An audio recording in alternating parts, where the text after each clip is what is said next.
to tell to everybody a warm welcome to this event, which was organized in a rather short time, but friendships, old friendships and connections matter in such moments. And my friend Sorin Ionica thought that the Romanian Diplomatic Institute would be a good place, venue for this event, and he was right. So I'm very pleased to have as guest Dr. Anton Chekhovtsov, who is a Ukrainian political scientist, and he is specialized in and he worked a lot on the European radical right and its connection to the Kremlin, a subject that concerns some of us, or maybe all, and maybe that's why we are here. And his latest book, which he brought with him, Russian Political Warfare. That's the book. Obviously, you can order it online. Essays on Kremlin propaganda in Europe and the neighborhood, 2020-2023. We are now in 2024. I'm sure that there were developments. Meanwhile, I think that one of the very beneficial developments would be for us to realize that we are at war, or at least warfare. I'm very pleased that I have two students of mine here, and I had a course today, Foreign Policy and Diplomacy, and this is how I started the course. Do you think that Romania is at war? And there were one or two hands up, and in the end, I think I brought enough arguments to make them understand that at least we are in a gray war, to quote former MI6 director. But anyway, I don't want to monopolize. Let me invite Dr. Chekhovtsov to present, to make his presentation. Thank you.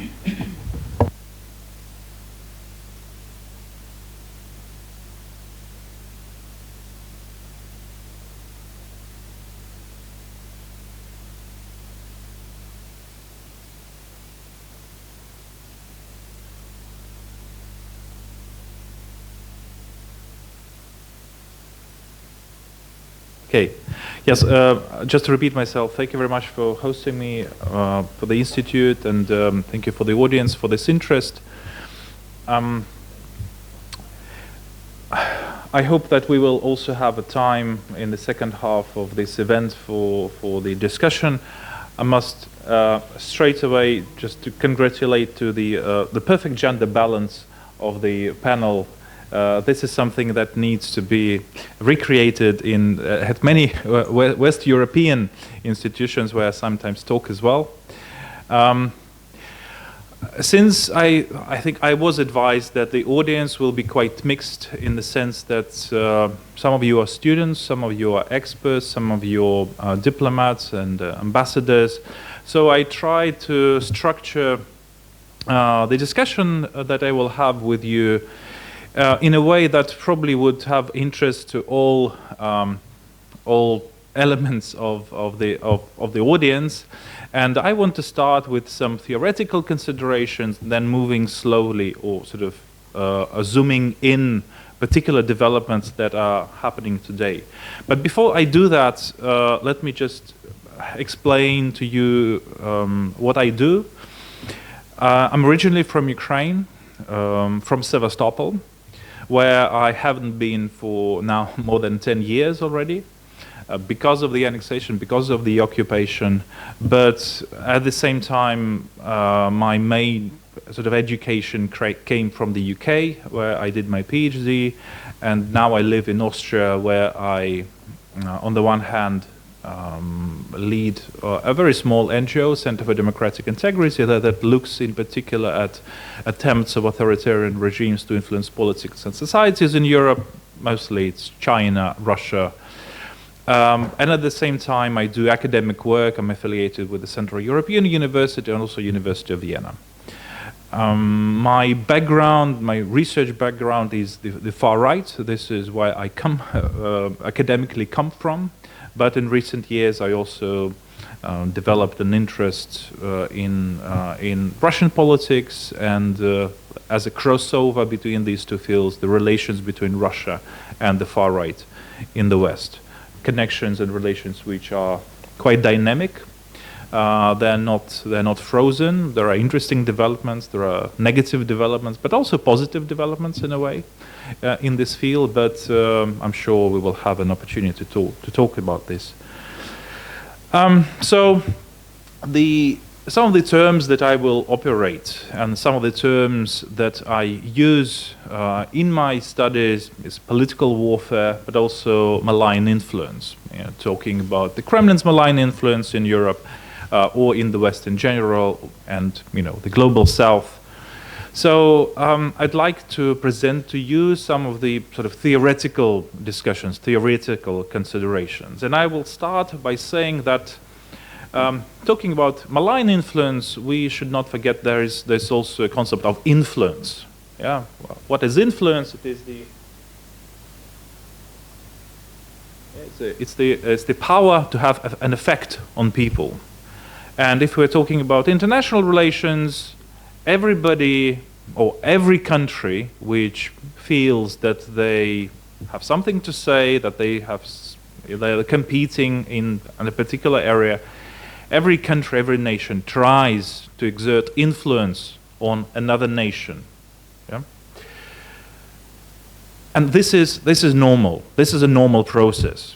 There is nothing malign in this just idea of influence, of trying to convince others to accept our ideas, to accept our concepts, to accept our ways of life, or dealing with very small things, with small developments, even maybe economic developments. So we're trying to influence other people. Oops, I'm going to use this as well.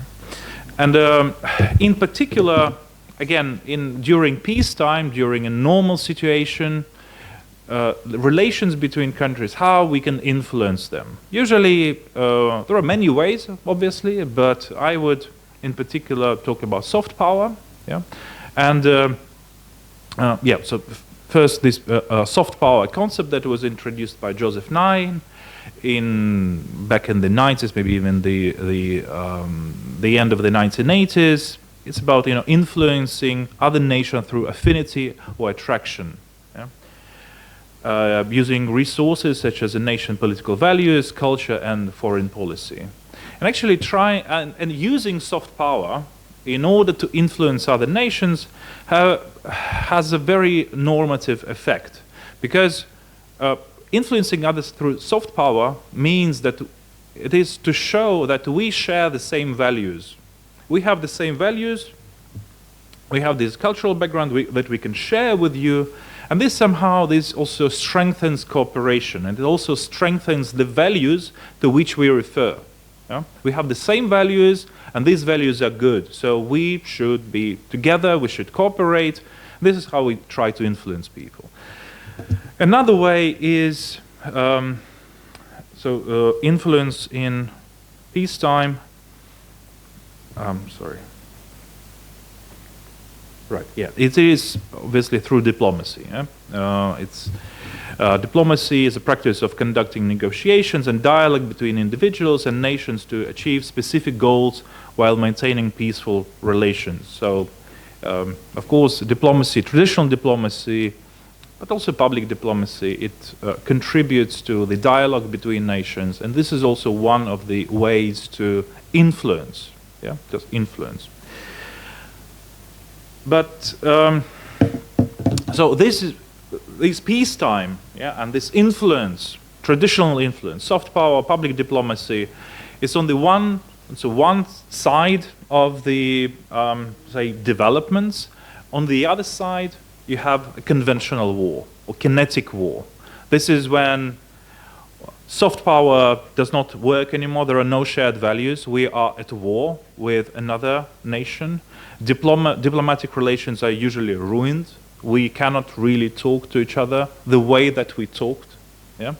So a conventional war in which direct physical force is actively used to engage an adversary and compel them to fulfill our will. Yeah?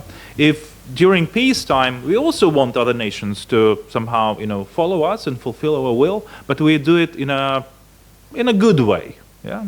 Shared values, diplomacy, dialogue, etc., etc. With kinetic war, obviously, it is through violence, it is through war. But, and this is one of my main points, is that between these two states, between peacetime and a conventional war, there is a huge gray area which some would refer to as political warfare. It's a concept that was introduced first by the Brits during the Second World War. There was an institution closely linked to the British anti-German, anti-Nazi propaganda apparatus. It was the Political Warfare Executive that first introduced this terminology of political warfare and tried quite actively to influence the politics of the Third Reich, of Nazi Germany, to undermine the will of Germans to conduct the war. So essentially it was not the first use of political warfare, obviously, but it was the first time when this term was introduced. Political war, as we can define it today, is about influencing the behavior and thinking of other nations using instruments and methods which go beyond traditional diplomacy, which go beyond soft power, but stop short of instruments and methods of a conventional war. So it is a place, it's a huge gray area in between these types of influence. And for this political warfare, if we are talking about influence, it is rather what I would define as malign influence. Yeah? Some of the concepts, because the idea of political warfare was reintroduced after the Second World War, and this is related mostly to American officials who decided that during the Cold War we would not like to have a high-order war with the Soviet Union, with our main adversary, but we would rather engage in political war. Yeah? And George Kennan defined the political war as employment of all means at a nation's command, short of war, to achieve its national objectives. And then he listed some of the methods of political warfare. So again, yeah, this is no longer diplomacy, this is not soft power, and yet this is not a conventional war. Probably the closest instrument that still part of political warfare, but not yet conventional war, is the support for paramilitary groups, for the various separatist movements inside the country that we consider to be our adversary. But it still falls into the category of political war, rather than being a typical conventional war. Probably I will just very briefly mention one of the key differences between the understanding of political war in the West, and specifically in the US, compared, say, to the political warfare of the Soviet Union during the Cold War period. And this is that for the US, political warfare would not really translate into a conventional war. They were separate. And they were considered to be separate, while for the Soviet Union, political warfare did not have this limitation, and it could develop into a conventional war from the failures of political warfare. So the Soviet Union, with their активные мероприятия, that was the term for political warfare during the Soviet times, they would easily go from political war to conventional war, while Americans and the West in general would often stop.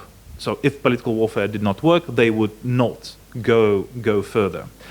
But I can give you examples of this a little bit later. So political warfare has its own advantages.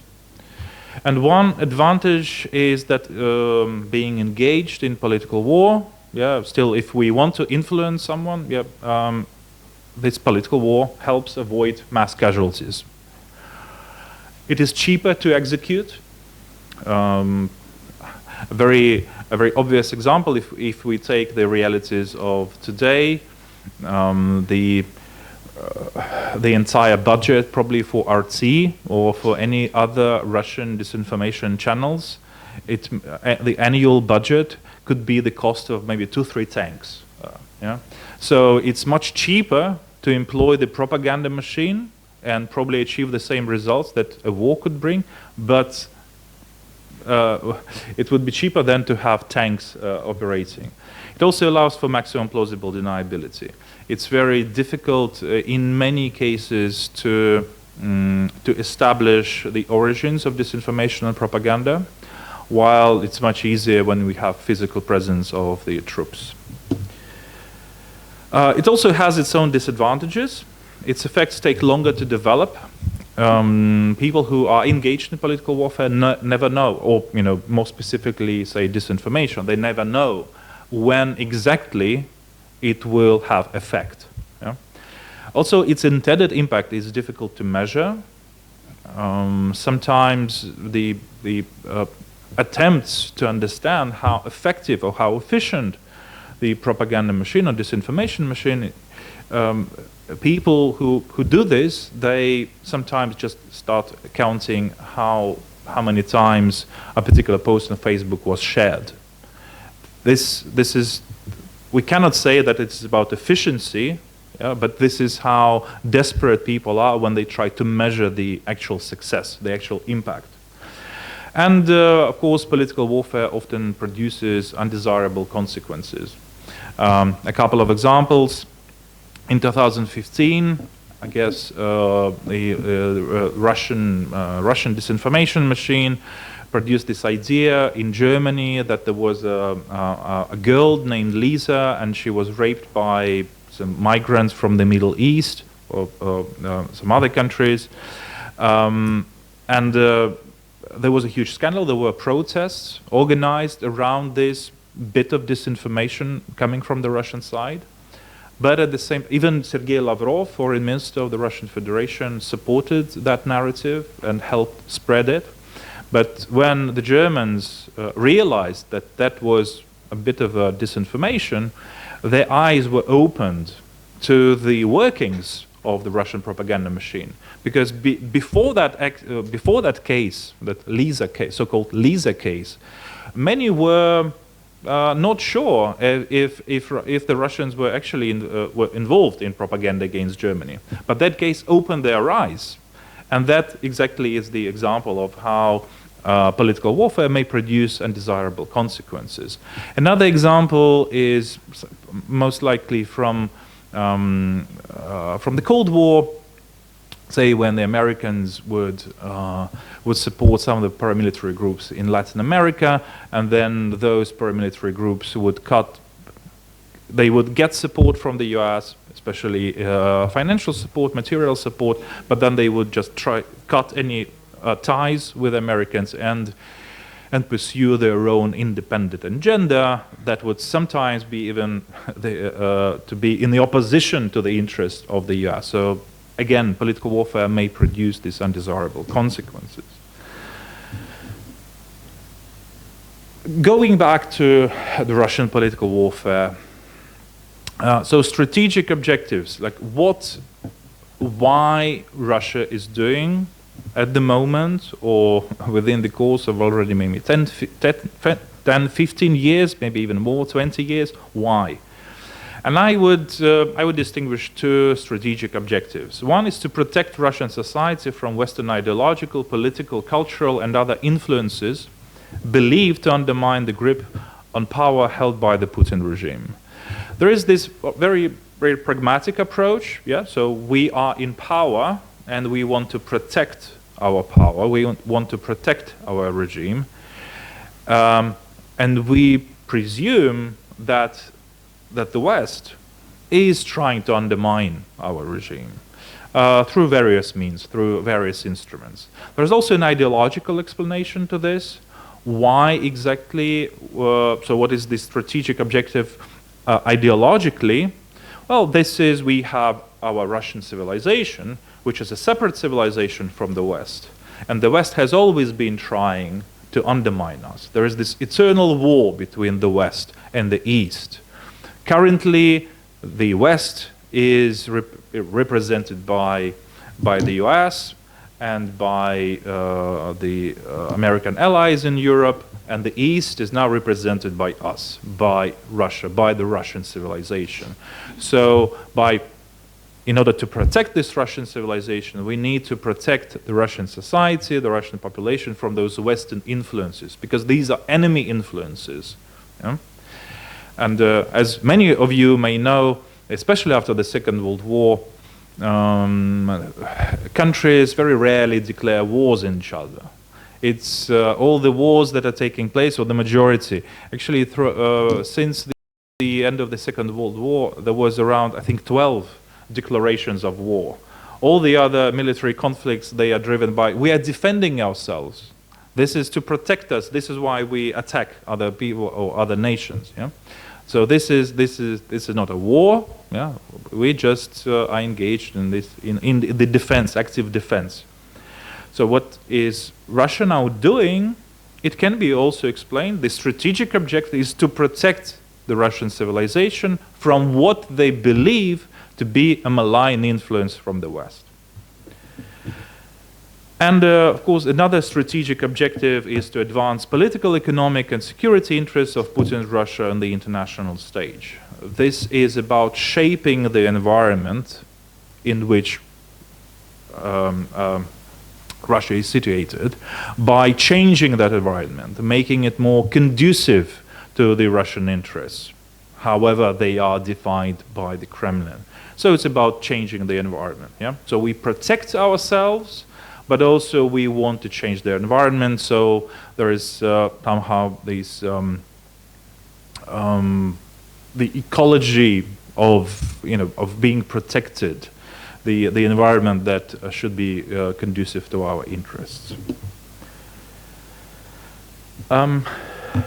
And obviously, political warfare is also about instruments. It's about tools of political warfare, and this is not an exhaustive list.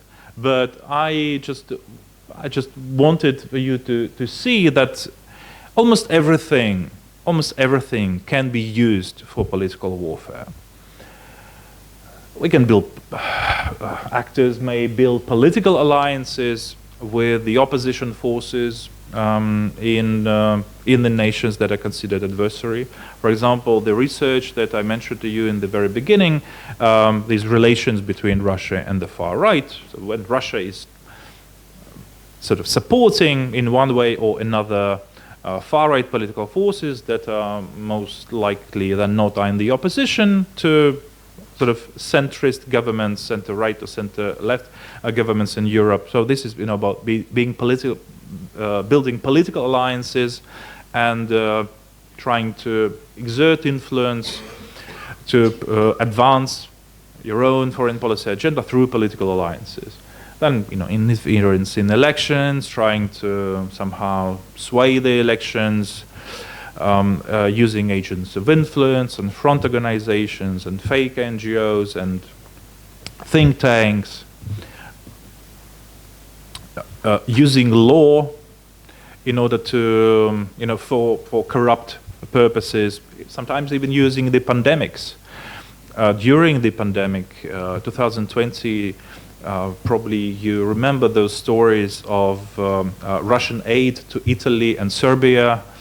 That aid was mostly useless, but for for the reputation, in order to show that Russia is trying to help even European countries, even NATO countries such as Italy. We are sending help, and the EU is not helping, NATO is not helping, but Russia is, coming to help. So it is used for political warfare as well. So, and you see many other instruments. But being more specific, and if we are talking about sort of giving names to those instruments that are very often used now or were used in the past. So this list or this table is about Russian actors. So who are those coordinators? Who are the sources of political warfare in the Russian Federation? I'm of an opinion which you may oppose, and some colleagues would probably not agree with me. But my opinion that there is no one center in the Russian Federation that manages all political warfare. There is no one center. There is no one sort of like a military desk from which all the decisions are coming. I'm of an opinion that there are different, sometimes even competing centers of power and centers of political warfare in the Russian Federation, that they have messages from the Kremlin. They know what should be done. They know what is expected from them, and they try themselves to carry out orders that were never given by the Kremlin, but they believe that by implementing those orders, by implementing bits of political warfare, they can be rewarded by the Kremlin for what they are doing. And there are many actors. Obviously, some of them are directly linked to the state, and first and foremost, those are siloviki. This is a Russian term for people who are related to power ministries, such as the defense ministry, or the main directorate of the General Staff, the GRU, Federal Security Services, and other services, basically. People who have access to the military power, or to the power of violence, siloviki. Then there are official structures. Presidential administration may be engaged in some of the parts of political warfare. Foreign Ministry, Committee of International Affairs of the State Duma. For example, many of the contacts, especially for political alliances, using political alliances for political warfare objectives are run by the parliament. I don't think that Russian parliament is a real parliament, but this is how it's called. And they also trying to build relations with representatives of European parliaments and parliaments across the world. Then you have political forces, United Russia, the Liberal Democratic Party of Russia, Communist Party, the business community, specifically those dealing with the energy supplies, Gazprom, Rosneft, but also bank structures like Raiffeisen Bank, state-sponsored media, RT and Sputnik, but not only them, social media propaganda networks. Internet Research Agency may not be that popular anymore because of the death of their boss, Yevgeny Prigozhin. A death that was, I think, quite expected after his failed coup last year. And then obviously there are Russian think tanks and foundations, Россотрудничество, which was sanctioned by the EU right after the start of the full-scale invasion of Ukraine. And then there are traditionalist bloc, Russian Orthodox Church, and anti-LGBT organizations. So these are coordinators, these are sources, many sources that are from Russia, that are engaged in this Russian political warfare. And now the question, so who are those, say, facilitators of Russian political warfare in the West, in Europe in particular? Yeah, so siloviki, the Russian siloviki, would often collaborate and collude with transnational organized crime organizations, with paramilitary groups. if you heard a recent story, a recent report on the killing of a Russian helicopter pilot who stole a helicopter from Russia and he brought it to Ukraine, and he was given protection by Ukraine, but then he decided that he asked to be issued a fake passport and he would go to live in Spain, and he was recently killed in Spain. The perpetrators have not yet been found, but the thing is that especially in Spain, Russian organized crime and connections with the organized crime are quite strong. So most likely that murder was coordinated by the Siloviki, by the Russian Siloviki, using all those criminal networks in Spain. Then there are official structures. Russian official structures would collaborate in the West with friendly academics, expert journalists, celebrities. Russian political forces would try to build relations with also political forces in Europe or front organizations. Business community, again, business partners of Russian companies, state-sponsored media would cooperate with websites amplifying Russian pro-Kremlin narratives.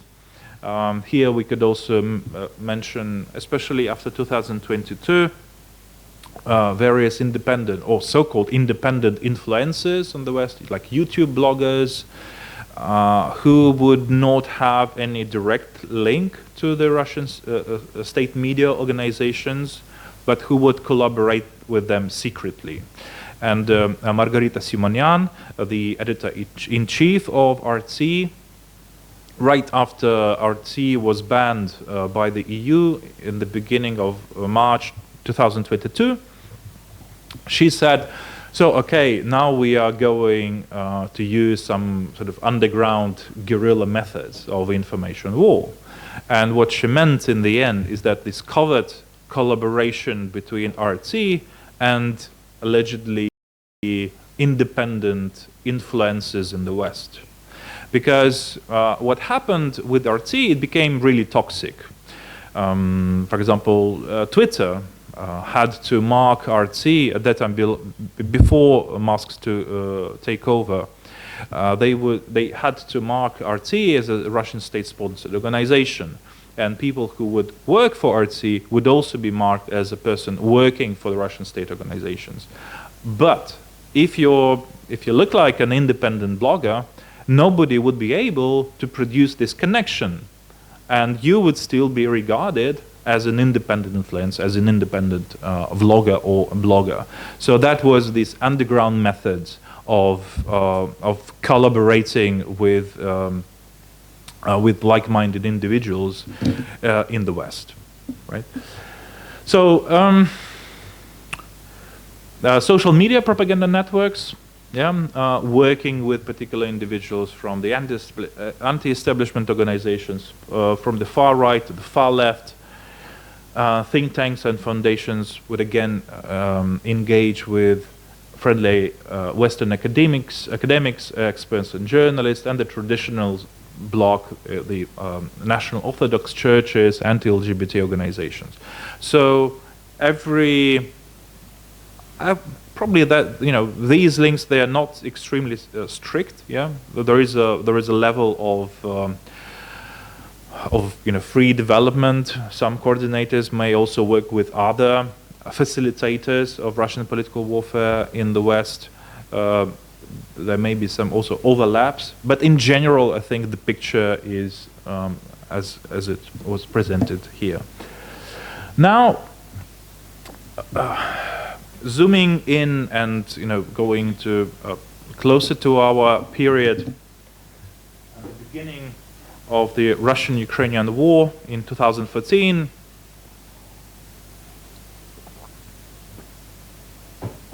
That started with the annexation of Crimea and the invasion of eastern Ukraine in spring 2014. So what are main reasons as I see them? It is, of course, to now, what are the strategic objectives today of the Russian Federation, concerning and how this political warfare is used and why it is used. It is to undermine Western military, economic, and political support of the Ukrainian leadership. For Ukraine. It's so distrust towards the Ukrainian leadership domestically and internationally. And in the end, so where it all comes to, it is to destroy the Ukrainian state and Ukrainian national identity. That in Putin's mind, or in the minds of those who are very close to Putin, the mere existence of Ukraine undermines the worldview and the idea of the Russian civilization. And because they believe that Ukrainians are just confused Russians, they cannot accept the idea that Ukraine can modernize along the Western lines and join the West, because the foundation of the idea and of the concept of Russian civilization, that this cannot be part of the West. We are a separate civilization. But if you have this successful example of one part of your civilization becoming part of the West, then the whole structure of your concept is ruined. It is undermined. This is why this problem, this Ukrainian problem, needs to be solved by just the destruction of it. Yeah? And now I want to... I still have some time. Or how much?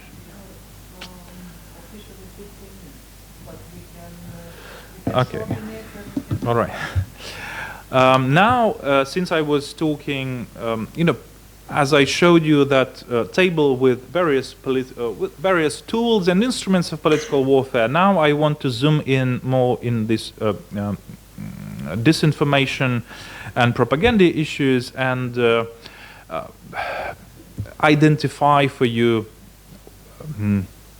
some of these narratives and some of the audiences, because I do believe it is very important to understand that the Russian propaganda machine is targeting not only the Western countries, but also its own domestic audience, the Ukrainian audience, and also more recently the global South.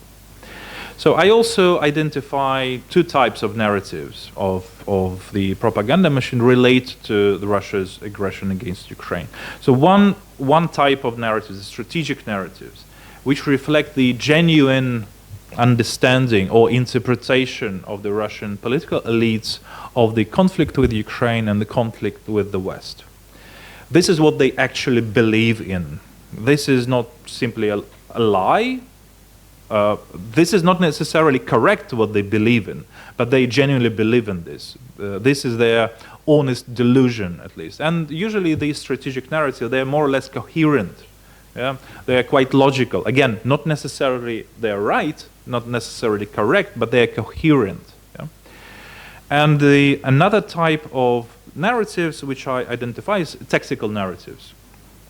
They just serve as individual steps that aim to strengthen the validity of strategic narratives, or more often to address emergent information threats. I will give you examples. And unlike strategic narratives, these technical narratives are less coherent. They are usually very often they're based on emotions. They may emerge, they may die away, and they may re-emerge again. So this is something that is not necessarily very important. And there are many of them. There are many more tactical narratives, obviously, than strategic narratives. Some of them actually oppose each other.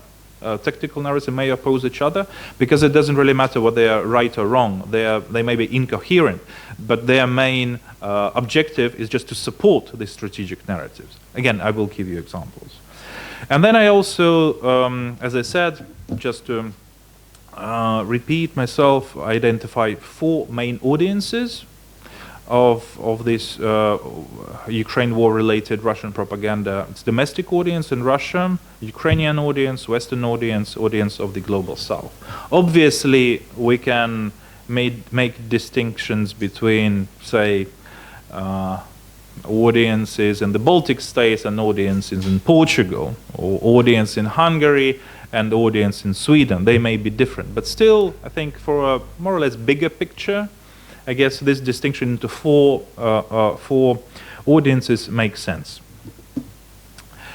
So, for example, strategic narratives for Russian domestic audience, what they tell their own population, how they justify the so-called special military operation.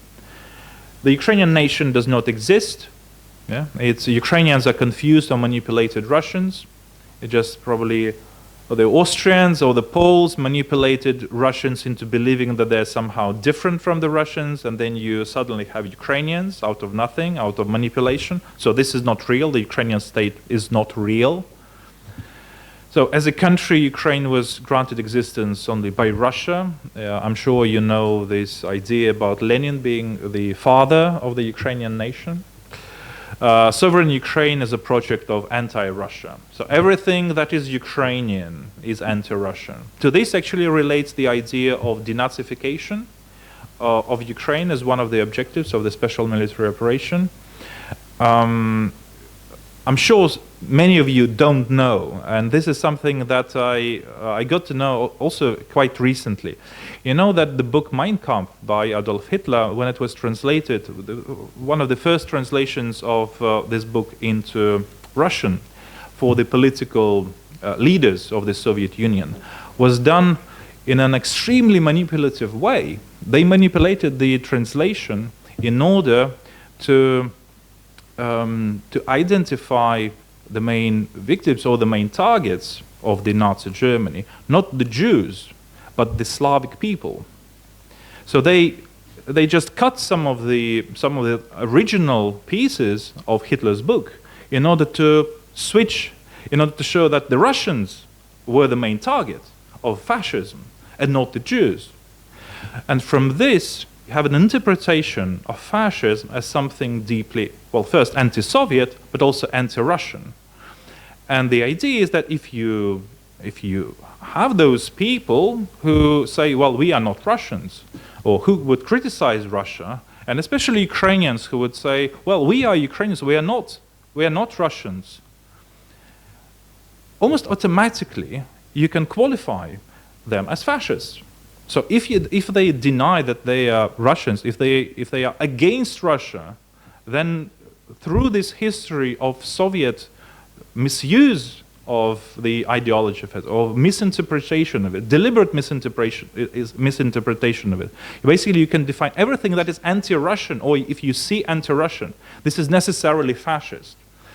This also explains much of this confusion when Russia on the one hand would say, those European fascists, they are against Russia or whatever, there is a revival of Nazism, and at the same time they would invite people coming from the far-right organizations to advance Russian foreign policy interests.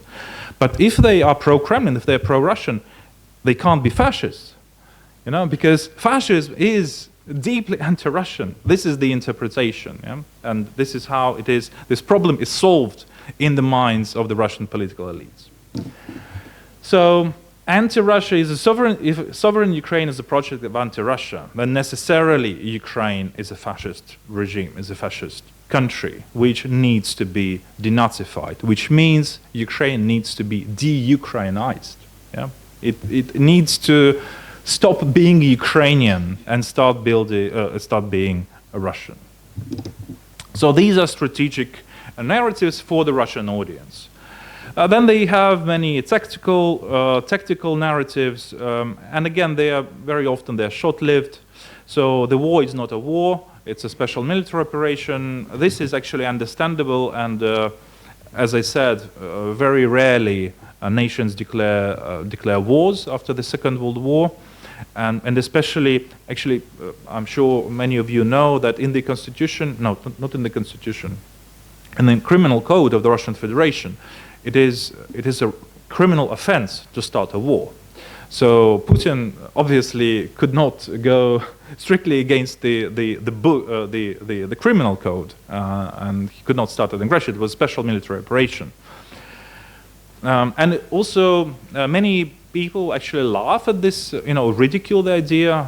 It's a special military operation, for 3 days. Actually, it was meant to be 3 days. And they were quite close. to finish everything in 3 days if they were able to take out the Ukrainian leadership. Ukraine, obviously, I'm sure, would not have the same the military support from Western allies in the same degree. So another technical narratives, again, Ukrainians who oppose Russian rule are Nazis. NATO uses Ukraine to attack Russia.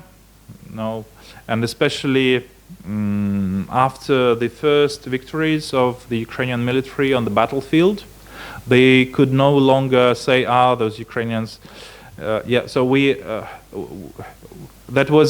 were defeated somehow, but not by Ukrainians, because Ukrainians are, it's not a real nation. I mean, they cannot fight. No, it was NATO who defeated us. So we are fighting against NATO. It's a way to sort of psychologically explain why Russia had to withdraw from some of the territories that it managed to occupy in the first weeks of the invasion.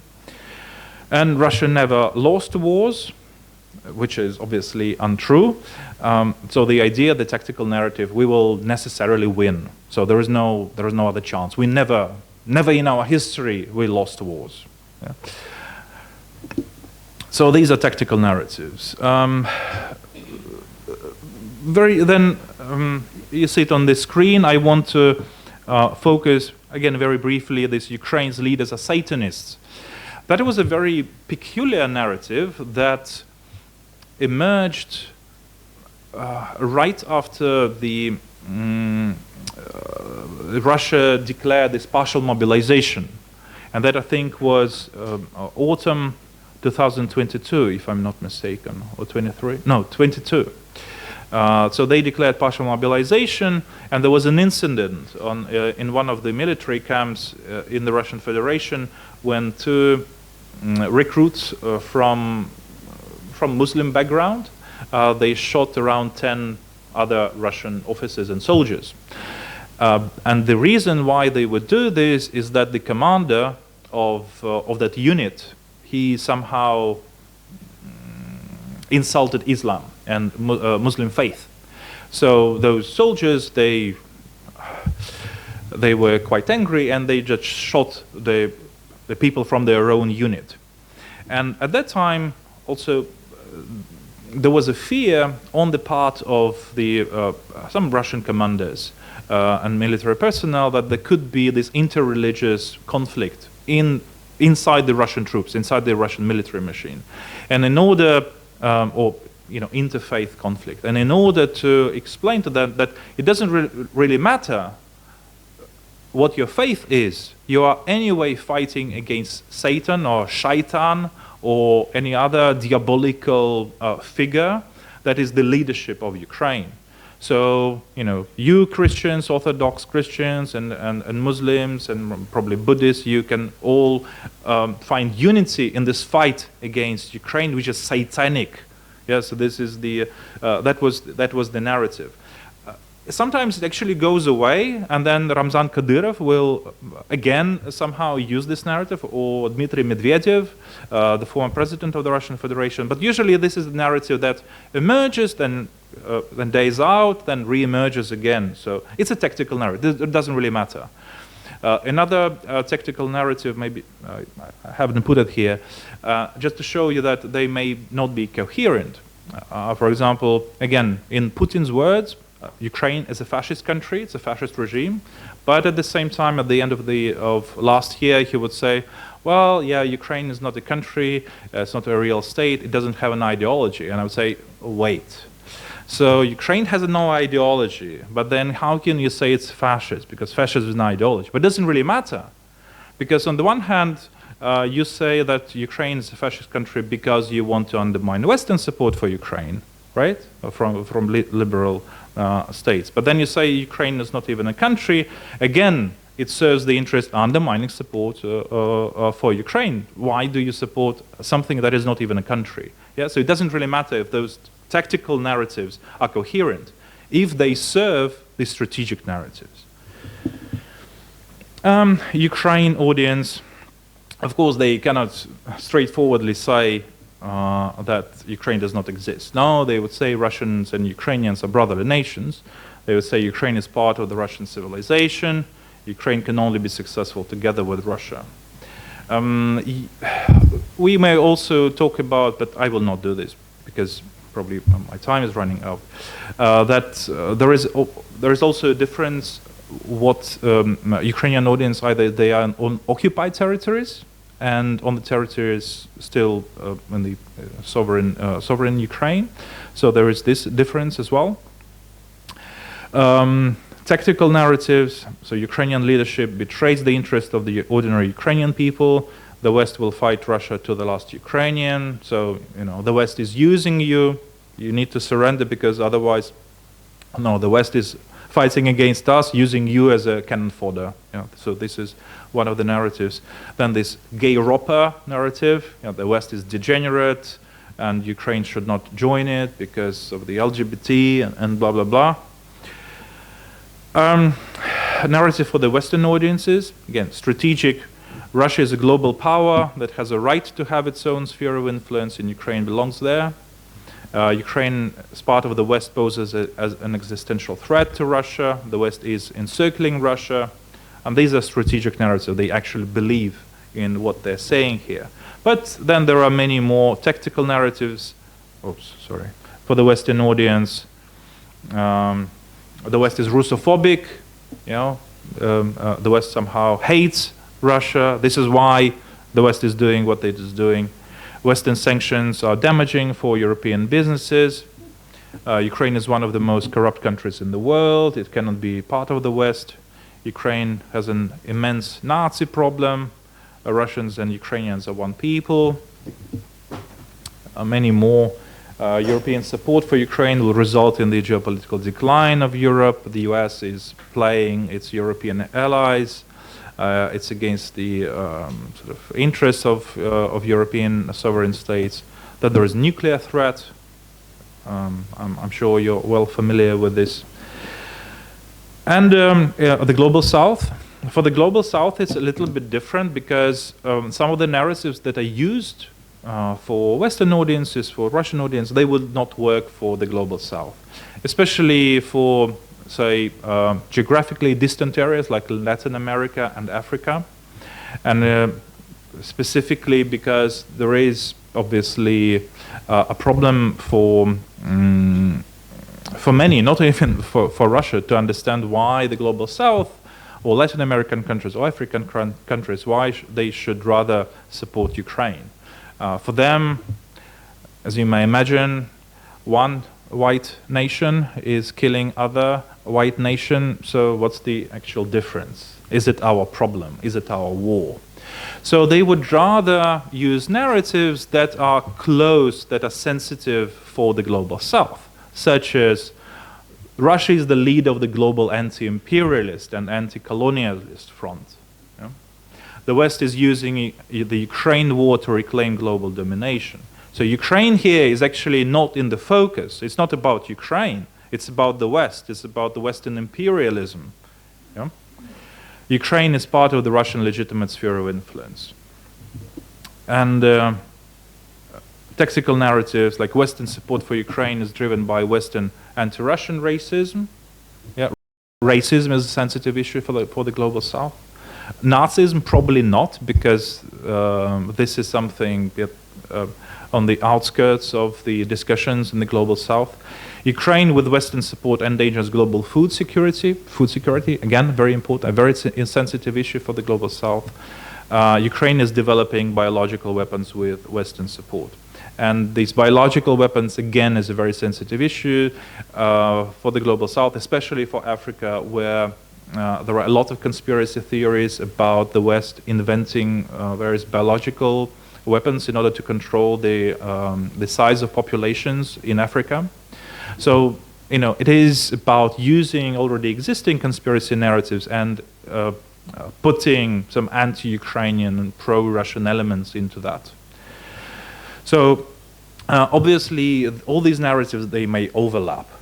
And some of the narratives that are strategic narratives for the Global South, they can be used, say, by far left activists in the West, or some of the narratives that are tailored for the Russian domestic audience, especially traditionalist or even Ukrainian audience, about traditionalists, about this anti-LGBT rhetoric that can be also used and can be useful for the Western right-wing forces. And even this idea about biological weapons, this idea is very popular, say, with right-wing conspiracy theories in the US. So there may be overlaps. Again, this is not a strict classification, but I think it gives you, this picture how Russia is using particular sensitive issues, exploiting weaknesses to influence.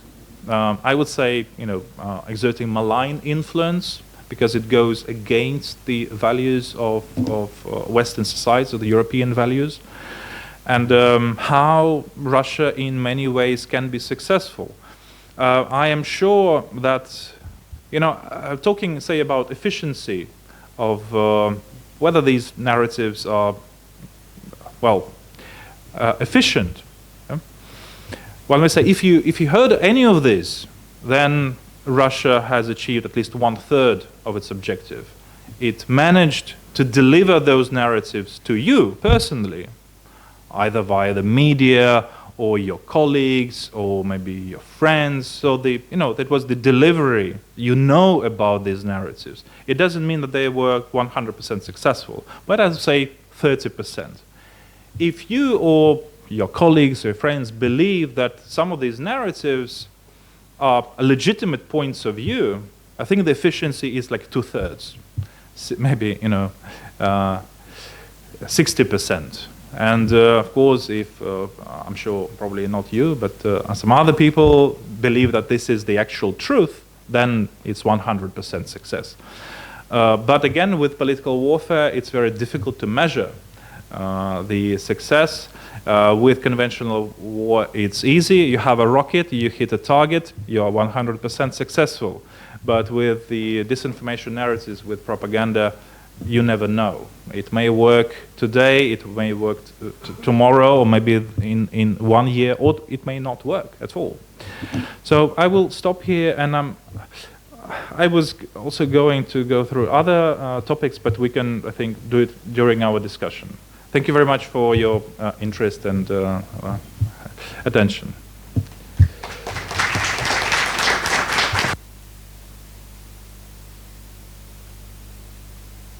I think this was an excellent presentation, and I'm sure that the students here appreciated the systematic character, not only the substance of what you said, but also the systematic matter in which you presented.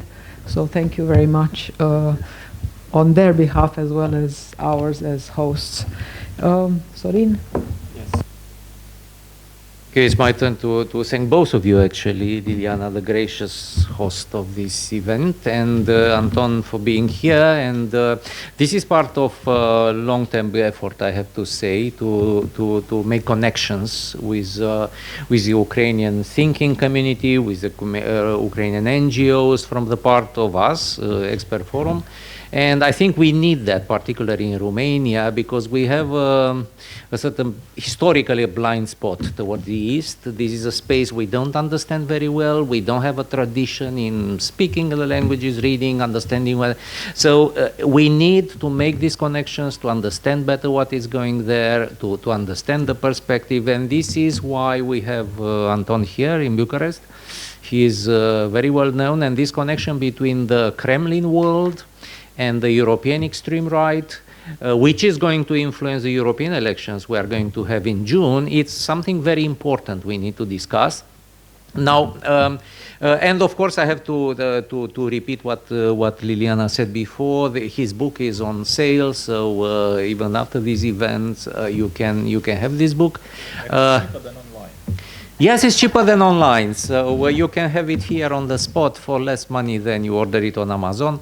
And now our role, Otilia and mine, is to be co-discussants about it. I have a number of questions. I will just shoot them very quickly. Otilia has one more, and then we will open to the audience as we promised.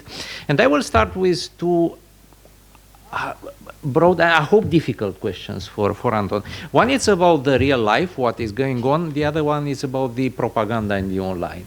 About the real life, you know, we have this, speaking about this modus operandi of Kremlin and Siloviki and the elites, right? So on the one hand, you can have Putin and the whole hierarchy giving orders, shoot this guy, eliminate this guy, or do this and that in Europe. So a certain chain of command. On the other hand, we know that there is a certain ecosystem that you described around the Kremlin of semi-independent operators. They may be state actors, non-state actors, oligarchs, of marginals from society. They took part in the invasion of Crimea, of course, you know, bikers, Malofeev, religious actors, who, in a way, as you described, they anticipate the unspoken wishes of Kremlin. They move forward out of their own initiative, and probably they expect a reward after that if they are successful. If not, and this is very advantageous for Kremlin because it's deniable. You know, these guys moved, you know, independently. This is true in a way, you know. My question for you is, what is balance between these things? Because at least here in Romania or in Europe, we tend to interpret every event as a direct order from Putin. Navalny was a direct order from Putin. Or was some semi-independent actor moving, I don't know, some top Siloviki who was hating Navalny personally, and he did it without Putin's direct knowledge? Same, Nemtsov and the other cases, or cases in Europe. So what is your feeling about that?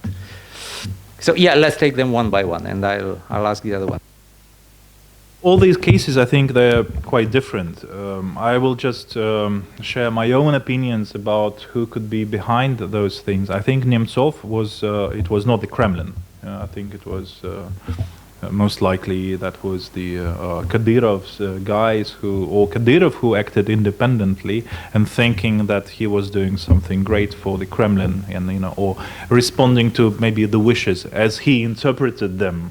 The wishes of Putin or maybe someone. I think with Navalny, it is, for me, it's quite clear that it's Putin himself. It was a. I don't think that he gave a direct order to kill Navalny in that prison camp, but the order was given several years ago already, and it was not, it was still in force. And sending Navalny to that prison camp, to that colony, that was just a very slow execution. Those are conditions of life where you cannot really live, especially after the poisoning. And the Novichok poisoning obviously had a very damaging impact on Navalny's health. It was very clear right after he was arrested, after his return to Russia, that they will do something with him. Yeah, the only chance for him was to be exchanged. But anyway, so the idea is that it all depends on individual cases. And indeed, of course, there are many, even freelancers, maybe not that important, but who want to enter that political warfare and maybe offer some of the instruments, some of the successes, if they are successful. And in this connection, I want to tell you that I myself saw, while doing this research on Russian political warfare, I saw a lot of failed campaigns. I saw a lot of failed projects of the Russian political warfare that simply did not work for one reason or another. And one other thing is that we are actually quite lucky that Russia is such a corrupt society, because okay, you can have money from one oligarch and businessman. Obviously, he or she will not do it directly, but that would be a chain of that money, of those payments to a particular person who does actual political warfare, and this money is being stolen on all the stages because of corruption. This is good. You know, we are really lucky. I mean, if all those resources went straight to the people who actually carry out those operations, we would have been in in a worse situation. So we are lucky in this sense. But indeed, there are Siloviki, there are state state-sponsored operations, but there are a lot of operations, especially when it comes to maybe journalists and political forces, sometimes even, and you know, other experts. There is a lot of freelance. Okay, and the other related is about propaganda and influence. Okay, they do a lot, and you showed the instruments and the strategic and the tactical narratives. What about us? I mean, how Putin put it, the collective West. Can we, do you think it's realistic that at some point we use more strategically the Western resources and the deep knowledge about the Russian society of the Ukrainians, the Balts, the Moldavians, to turn the table? Why don't we do active measures towards the Russian society to undermine all these narratives? Because my feeling is we are very, very passive in this. Is it a realistic prospect, or I'm just naive thinking this way? No, the West does political warfare against the Russian Federation. For example, one of the instruments of political warfare is economic sanctions. It's economic coercion. So the West is doing this. The West is also does political alliances with the Russian opposition, the Russian democratic opposition. This is also part of political warfare. You know, Russians are supporting the far right in Europe.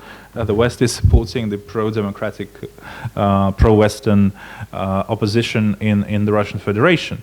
But the problem, I think, is what I mentioned with these limitations of political warfare. The West is limited in what it can do because of the democratic procedures. The West cannot really allow for so many freelancers to be engaged in, in the activities that go beyond sometimes even legal limitations. It's very difficult for the West to conduct this. Another limitation is, for example, I don't want to give any names now, but I know several pro-Western Russian organizations that are based in the West, and they support the Russian opposition.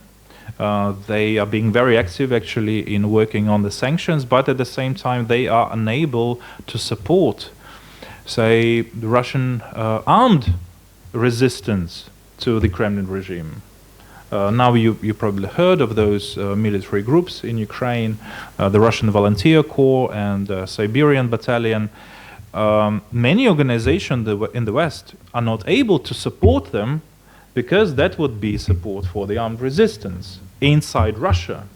And the democrat, in many cases, the democratic procedures just because of that they are unable to support them, and then you basically fragment some of the Russian opposition forces. So the West is trying to do its own political warfare. You know that in Brussels there is Stratcom. Yeah? Stratcom, strategic communication, this is what we call propaganda when we don't want to use this word, because propaganda is something dirty and strategic communication is nice. So yes, it works in this way, although this propaganda is only targeting basically the European states or the EU, so they would know what things are propaganda or disinformation or fake news and what's not. And it's not targeting the Russians. If you remember, there were several initiatives to launch Russian language TV and program. Well, this is also political warfare. This is also, if you say, or you can say strategic communication with the Russians, trying to convince them, trying to change their mindset, trying to change their worldviews. But there are many limitations. And let me, I do think it's probably important to look from a bit different angle in this situation with political warfare. And this is an example from history. 1956, there was almost a revolution in Hungary, right? There was an uprising against the pro-Soviet, pro-socialist regime. Part of this revolution, one major factor, probably not the most important, one major factor in that some people decided to rise up against the pro-Soviet government was the work of the Radio Free Europe. Radio Liberty, which was at that time funded by the Central Intelligence Agency. It was a project of the CIA. It was basically a black propaganda. And they were successful. Yeah, so they convinced the population to rise up against the socialist regime. And they did this. And then the Soviets just bring tanks. So it's all over. So you can be very successful with political warfare, but for the Soviets, and as I said, there is no limit for them. So the Americans would stop. Yeah, they were successful with political warfare, but that's it, because political warfare can never be part of the conventional war. And for the Soviets, just, yeah, so what? Okay, good, you did good, and we bring tanks, and then it's all over. Yeah. Yeah. I was thinking more countries like Latvia or Moldova, where you have a substantial section of the population which is part of the Ruski Mir. They are prisoners in the propaganda. They only watch Первый канал, and they get their worldview from these sources. But the Russians do not control the territory. We don't have, like in Moldova, a Russian-speaking channel to give them an objective view of world affairs. And this is a very big problem, because we leave them there, we don't care about this portion of the Ruski Mir, and they have no alternative in the Russian language. And Russian is important because that's the limit of the bubble. You know, they don't listen to anything else but to things that come in Russian. And we never made this effort to have a clean, nice channel TV, good with professional images, to reflect an objective view of the world affairs for them. And then they will continue to watch Первый канал and all these guys. Yeah. But it really depends on the size of those communities, because, you know, it's one thing when we are dealing, when the Baltic states are dealing with their Russian-speaking communities, and honestly, I think the threat was at that time exaggerated, because Russian-speaking Estonians, they can compare how life is in Russia and how life is in Estonia. So there wasn't much of a, nostalgia about anything Russian. But it really depends on the size. Obviously, there are also Russian speakers in Portugal, but I don't think it makes actual sense to have any, sort of media targeting particular, Russian-speaking Portuguese. So it depends on the size of those communities.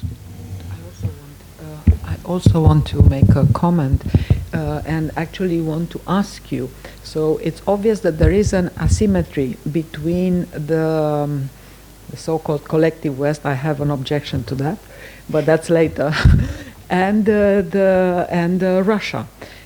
Because I think there are proofs, but I don't know how closed they are in terms of exposure of the citizens to internet, to social media. I know that they have open YouTube, if I'm right, and I know that they closed Twitter, X, whatever, Facebook.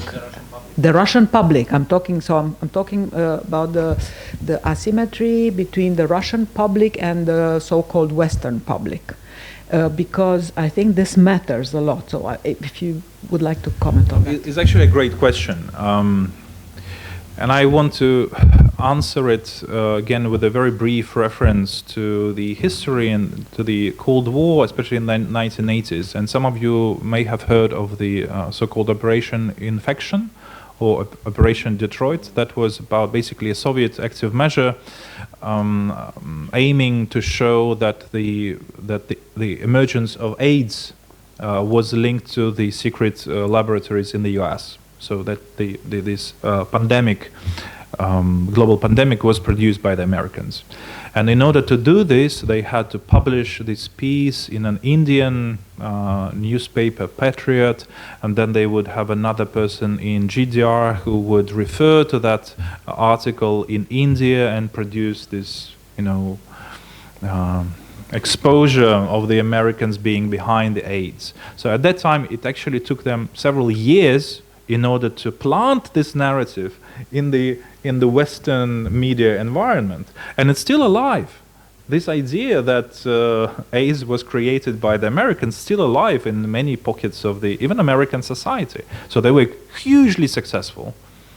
But now, it takes you maybe a day or 2 days in order to plant a narrative Russian narrative, disinformation narrative, into the American, Western media space, Which is open.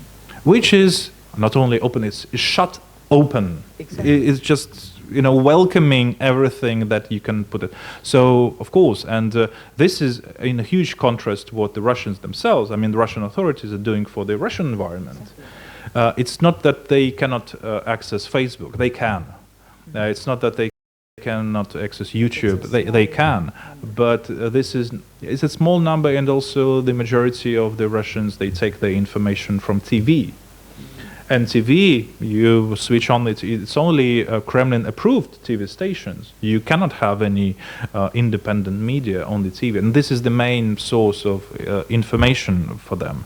So they have essentially closed their information system, while they are using the openness of the Western information system to attack it. And this is a problem that actually there is very difficult to find solution. Whether Not it is impossible if we put ourselves this question. yes, but then the question will be whether we are not, or whether we are actually becoming those who we are fighting against. So there will be always this democratic discussion, how far we can go, how far we can control. There is a consensus essentially in Western societies about propaganda. It is allowed during the elections, and it is allowed in the business relations. So advertisement is propaganda, right? Political parties competing with each other in the elections is propaganda, but it is allowed. There is a consensus. It is fine. But when the government uses propaganda on their own citizens, then democratic societies have problems. Yes, at the same time, if we accept that we are under political warfare situation, we need to acknowledge that. But the thing is, I think that it's difficult to persuade a large majority of citizens here and in other countries in the West of this. That's my view. My point was to target the Russian public, not our public. I agree. No, I agree. But Ilya, yeah. Yeah, but again, the problem is that they have closed this information Exactly. system. They are defending their own information environment from us. Yes, I also have two questions. The first one is actually more of a comment leading to a question. In the past 2 years, in the Western media, there have been a lot of dubious articles. For example, when there was the explosion of Nord Stream 2, there was a story that there might be some 2 Ukrainians with a boat, going by themselves or maybe paid by Zelensky. Then there was there was a rumor in autumn, so again at a critical moment, last autumn, that Putin might be open to negotiations. And other stories as well. The story about Patrushev organizing the death of Prigozhin without, trying to absolve Putin from any kind of involvement, saying that he may have been only informed. Some of these are debunked later. Others are debunked only in Russian-speaking audiences, like, for example, Christo Grozev, yes, on TV Dozhd.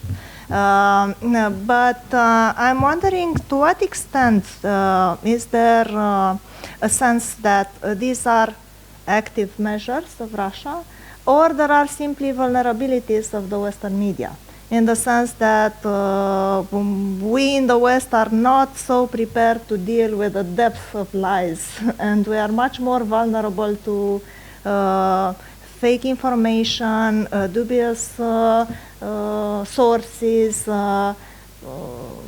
or don't go through the same rigor that we should be going to check from 10 sources a certain piece of information. And in this particular sensitive moment, how can we better manage this information which can actually influence the West into less support for Ukraine? Is it 2 questions? It's a dubious, yes, it's a, yes. Yeah, so to what extent is it Russian intervention or a Western vulnerability? And to what extent this Western vulnerability has a solution? We can do something about it. Okay, so, well, these three examples that you presented, I think they're all quite different in their nature, actually. With the explosions and with the destruction of Nord Stream 2, well, we don't know. A colleague of mine, Andreas Sumland, wrote a very interesting post saying that those people who say that that was Ukrainians, it's actually giving Ukrainians a lot of credit that they were able to carry out such a brilliant operation. No, let me be fair with you. Ukraine was interested in destroying Nord Stream 2. We all were, right? And if Ukrainians managed to do this and now they have this plausible deniability, well, kudos to Ukraine. You know, when it all happened also, there was a Twitter post by Radoslav Sikorski, now current foreign minister of Poland, thanking the US for the destruction of Nord Stream 2. So whoever was behind, well, we don't know, yeah, and we can only speculate. Maybe we will know in some time. But I think this piece is different from other examples. As for the death of Prigozhin, well, I wonder if you didn't have that feeling after Prigozhin stopped his raid on Moscow that he was a dead man walking. You know, there was no chance that he would survive what he tried to do. That was sort of high treason in the eyes of the Siloviki clan of Putin. It was just a matter of time. It was very clear that he would be dead, and Putin would not probably even need to say directly to Patrushev to do something. He would only say, like, you know, we have to deal with this somehow, or something else. Obviously, Putin would not, I think, do it, personally, of course.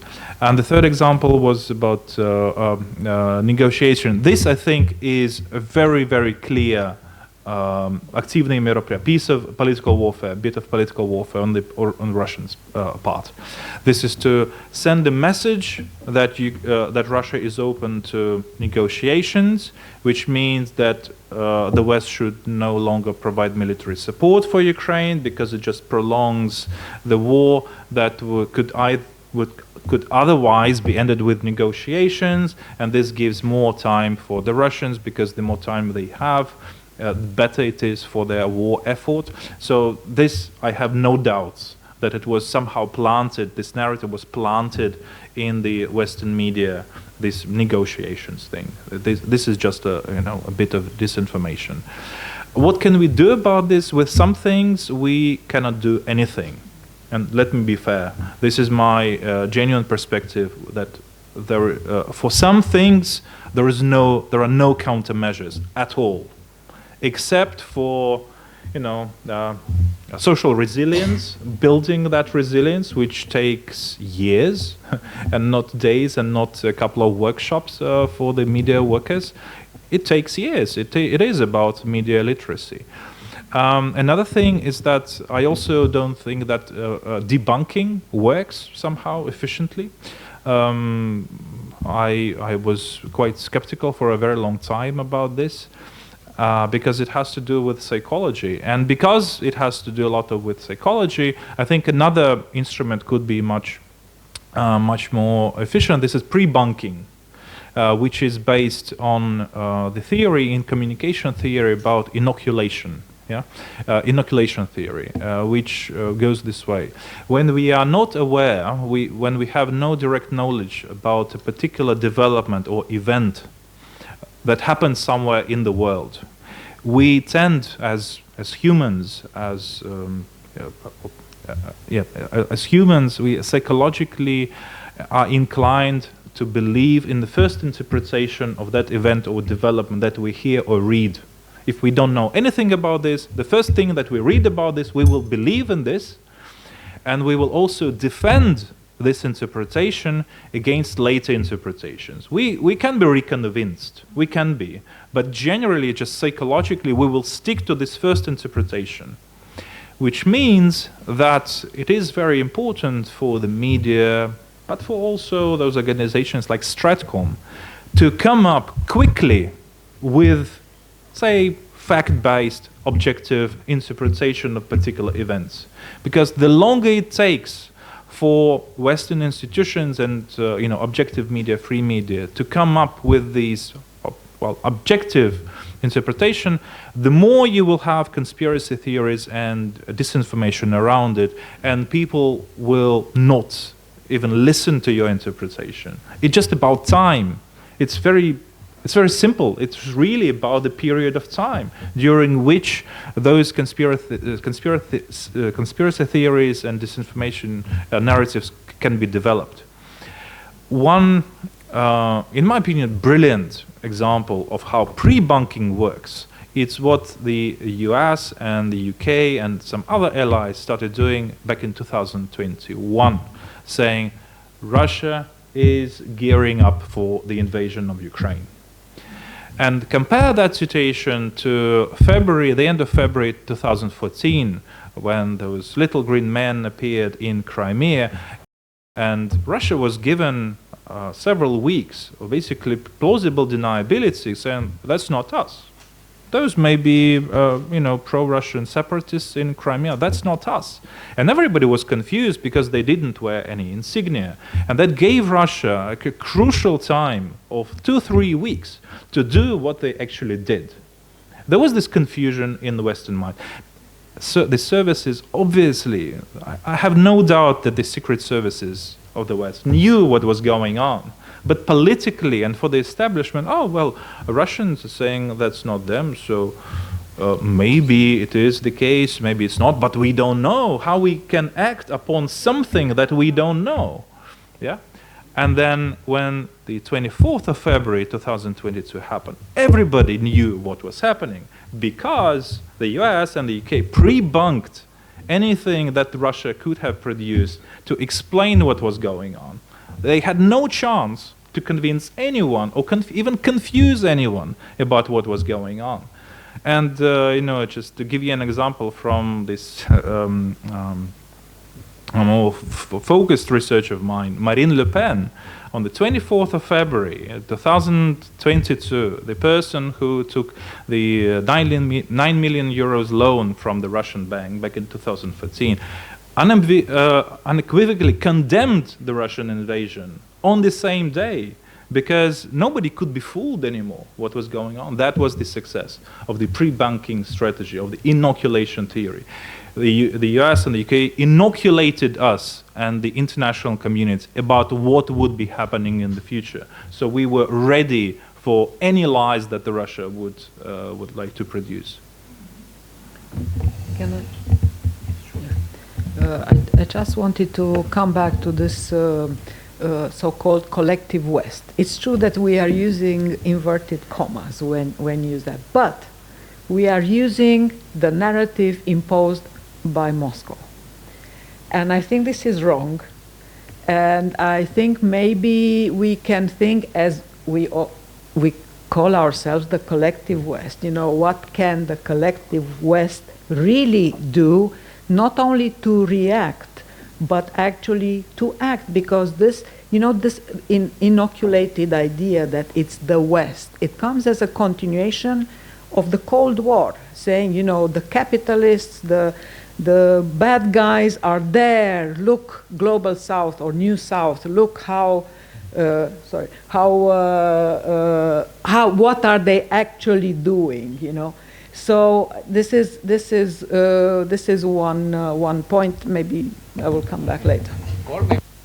And continue to use it, but sarcastically, as I did, in order to pre-bunk Putin's narrative. I suggest we open it with the audience, and I suggest we take 3 interventions. I have 1, 2, 3.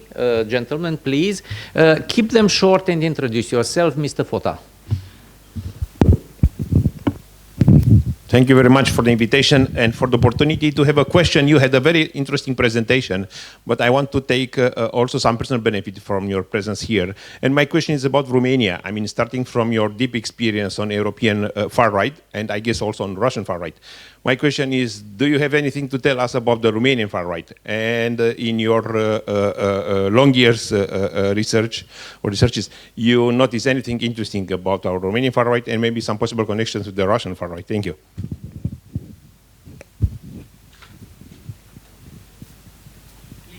Take all three, and then Anton will respond. The gentleman over here. Yes, please. Researcher at the in the microphone, please. Law Research Institute, Romanian Academy. Do you think there are two kinds of Ukrainian in Putin's mind? Those who are in the West, in the West, in Halic, Volhynia, perhaps Greco-Catholics who are irreductibles and who cannot be longer be converted, and those in the South, Center, and in East who can easily be re-Russified,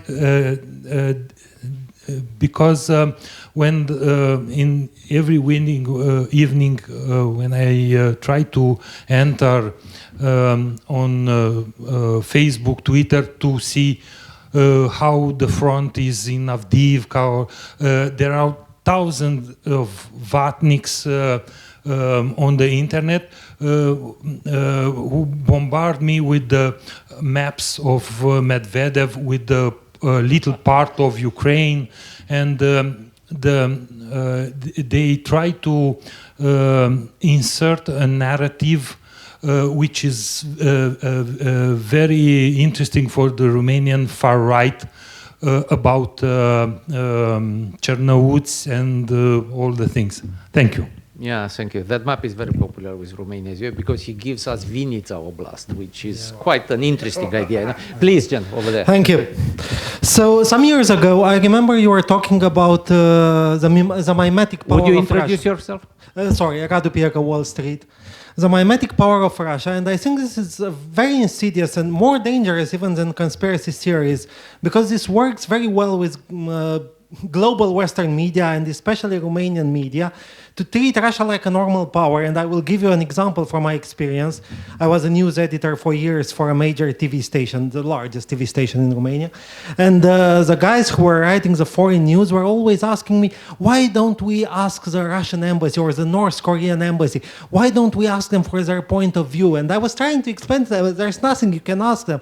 And they were complaining all the time, it's not fair. Why don't we treat them as a normal country and as a normal diplomatic power? Thank you.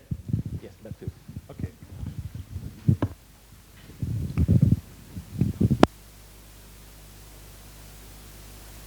As for the relations between, say, Romanian far right, there were several organizations, but mostly on the fringes. When I was looking at the Romanian context, I cannot say that I was specifically, being, really focused on the Romanian case. But there were some fringe organizations that were very close to the Russians, like the New Right. I think in Romania it's a Noua Dreapta, that were quite close to the sort of Russian neo-Eurasianists. Fortunately or unfortunately, or maybe I shouldn't use this term at all, but in 2014 I was trying to follow also what Vadim Tudor had to say about this, but he died quite quickly. So we couldn't know how he would develop, because he was not known in particular of being pro-Russian, but at the same time he had this idea obviously of a greater Romania, and where parts of Ukraine would be part of this. So he would always talk about Ukrainians stealing parts of the Romanian land. So that would be interesting to see, but it's not possible now. As for Romania is in many ways, I guess, lucky because of this historical skepticism towards Russia, despite the shared religion of Christian Orthodoxy. But those are usually, in my opinion, small organizations and smaller far-right forces in Romania that are being sort of blatantly, openly pro-Russian. And I am now told about other parties, just AUR. Yeah, but this is something that I must tell you honestly, I haven't looked closely into this. As for the second question, can you remember the second question? Just to say a few. Maps of Medvedev. Yeah, Medvedev. No. Oh yes. Oh yeah. Yes. Yeah. Catholics. Yeah, so obviously there are so many approaches to those Ukrainians. I remember one of the, at least early explanations coming from these far-right geopolitical authors in Russia, where they would say that basically the entire Ukraine has to be part of the Russian Empire, except for 3 West Ukrainian oblasts who are Greek Catholic, and we will not be able to Russianize them anyway, and they're a trouble, and we don't really need them. So they can be an independent Ukraine, or the remnants of independent Ukraine, or they can go to Poland, or Romania, Hungary may take some of those other territories, so we don't need them anymore. Yes. Then there was this idea, because there are so many of them, we cannot really put them into 1 or 2 coherent categories. So those were irredeemables, incorrigible Ukrainians. We cannot do anything about them. But now with many radicals, they would say yes. So mostly entire Ukraine, we can include them in this Russian civilization, Russian world, and those who cannot be corrected, they should just be killed. And it so happens that now it is the majority of Ukrainians who needs to be corrected by denazifying them, meaning by killing them. It's a genocidal program. It's not about changing the ideology. Every Ukrainian who believes that he has a Ukrainian identity identifies him or herself as a Ukrainian, and rejecting the being included violently into the Russian civilizational project is a Nazi. Hence the denazification. Again, this is a genocidal program. But there are so many maps of this. So it's now, being very brief with my answer, is that it's not 2 categories, it's more. And also what changed is that what we do with those categories. So now many say that those normal Ukrainians who can be part of the Russian civilization project, they are a minority, but the majority needs to be just dealt with. And mimetic power. I didn't mention this, but I do believe it's an interesting concept that I developed, and it has to do a lot with this trouble of the Russian language, of Russian official language, and the Kremlin language, Kremlin speak, that uses the same words that we associate with a particular phenomena, but they don't actually belong to that category. That Russia wants to be presented, but maybe now it's a bit different, but it wants to be presented like a normal country with normal institutions. And this is a huge psychological and linguistic problem. So when they say they have a parliament, it is not a parliament. They use this word parliament. In our interpretation, immediately, because we understand this world, we have in mind this institution where a debate takes place, where political parties exist, that there is an actual opposition, that there are debates and arguments about alternatives of Russian political developments. It does not exist. There is no such thing. When they say we hold elections, these are not elections. But we are trapped linguistically in this huge trouble. The best explanation that I could probably produce to explain this is the Russian Potemkin village, Potemkinskaya деревня. It's a Potemkin state. It's not a real state. Those state institutions are not those state institutions. The Constitutional Court is not a court at all. They don't care about their institution, their constitution, which actually, in reality, it's a nice democratic document, but they don't live based on that document. And you can, those are not opposition parties that are present in the parliament. This is not real opposition. It's just a theater. It's like a theatrical play, and all the audience are those voters who go. But this is all, pre-designed roles for those people, and this is a problem. And this, I think, is what you referred to is much more sinister, because they are using the same words to produce particular images in our minds, and those are wrong images. This is right now the Romanian media speaks about elections in Russia and possible frauds. Like those elections are fraud from the beginning. It's not a fraud. This is how they are designed. Yes. And they're I cannot even say that those are unfree and unfair elections, because that will give a legitimacy of a bad process. But this is not even the election. This is not a plebiscite. And they're talking about it, and they're giving it, some media give it as an example to Russia. It's a war, but Russia still organizes elections, but Ukraine doesn't. We all know why Ukraine can't organize elections, of course, but they give this example like, look, Russia might be more democratic than Ukraine because they treat this as elections. Yeah.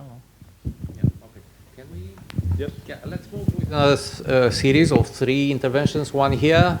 There were more hands before I remember. The lady over there, and there's one of the back. Please. The gentleman over here.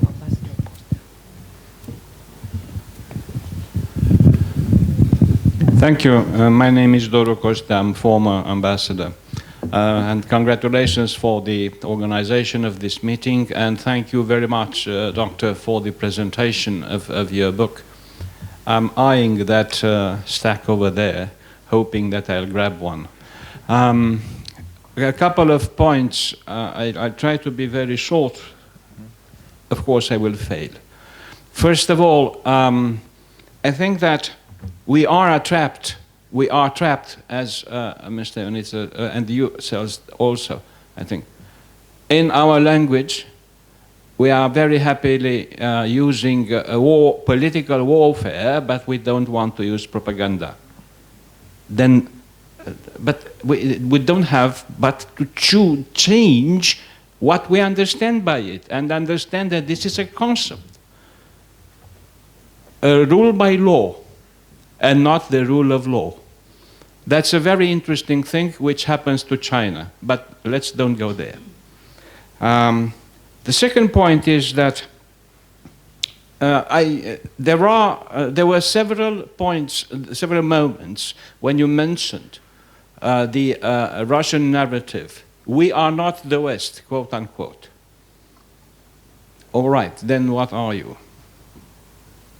Because this raises a huge problem for anybody who has a modicum of knowledge of Russian history.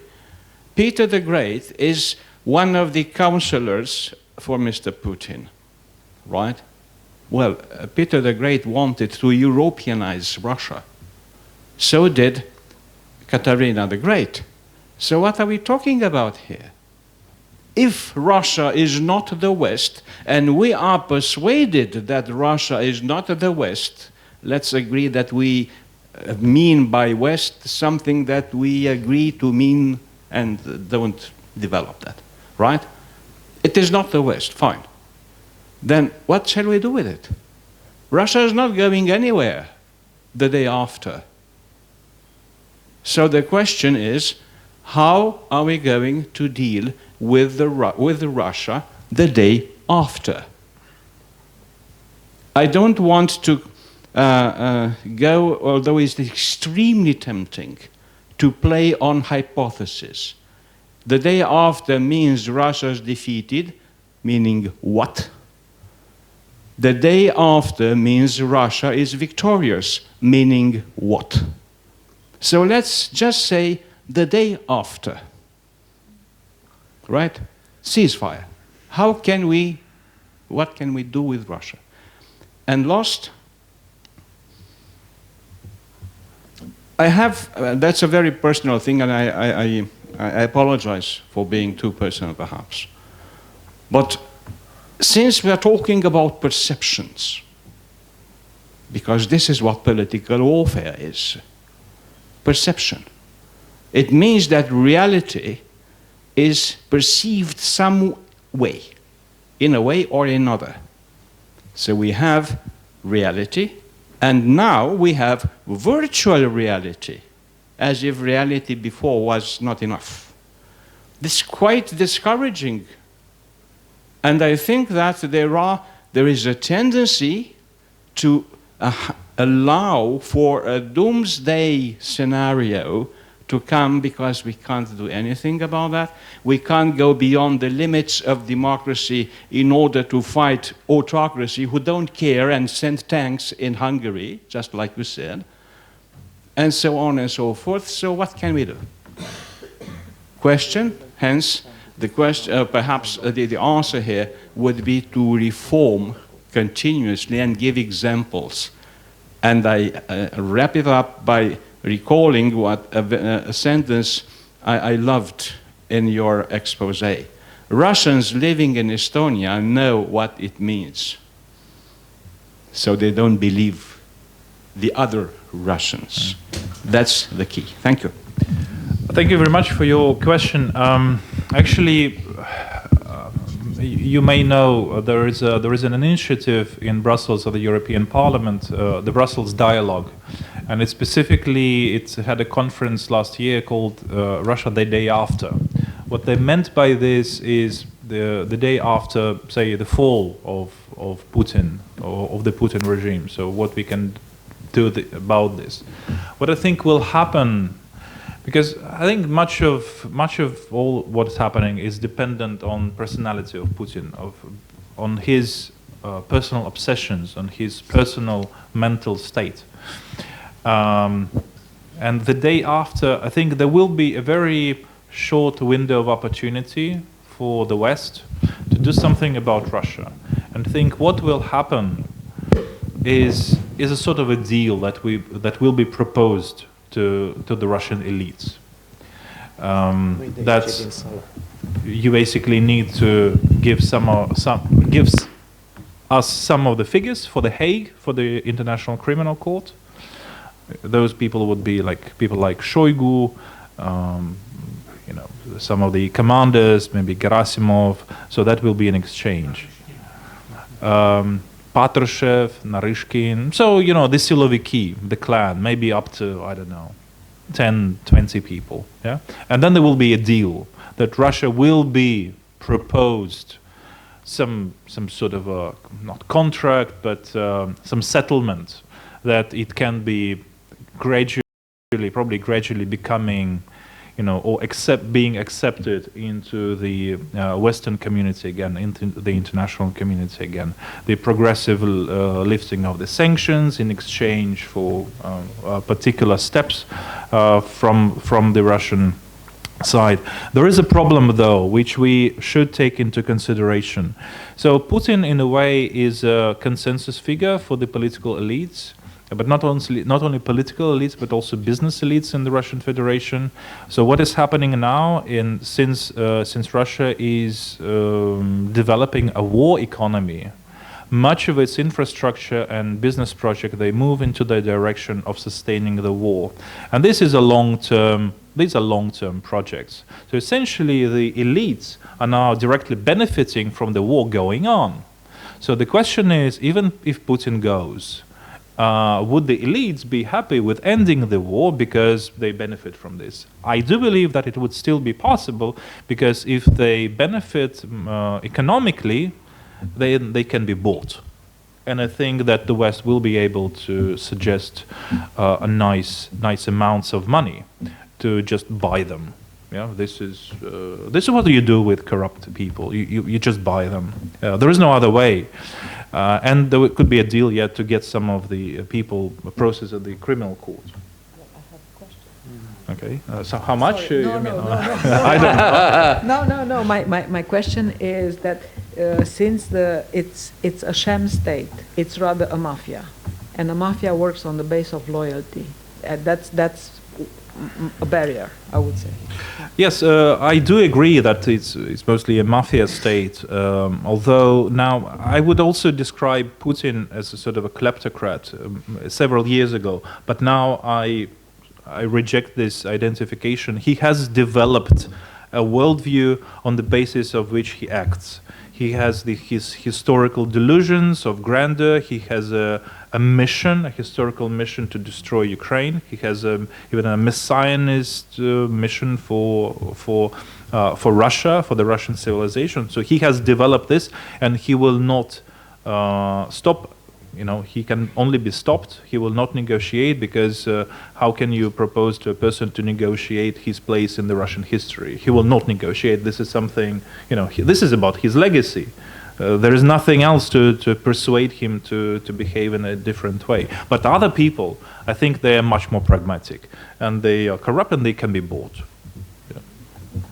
This is a long string of questions, an interesting answer, but let's pick it up where we left it, please. Over there, and there's another one at the end of the room. Please. We need a microphone over there.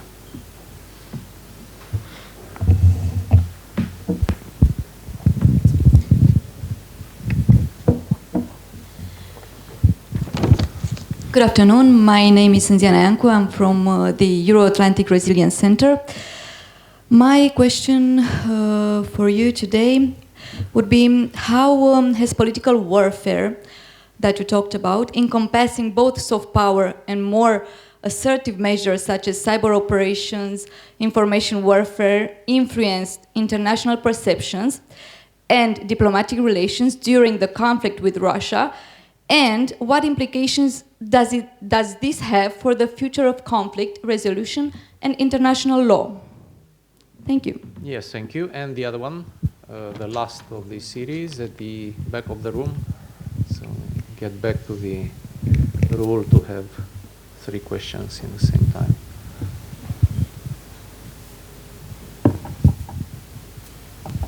Thank you. Victor Caracolacu, Senior Editor, National Radio Broadcasting Corporation. Sir, can you comment on the very recent statements coming from Paris from President Emmanuel Macron about a possible, plausible involvement of Western powers, European powers in Ukrainian conflict? Thank you.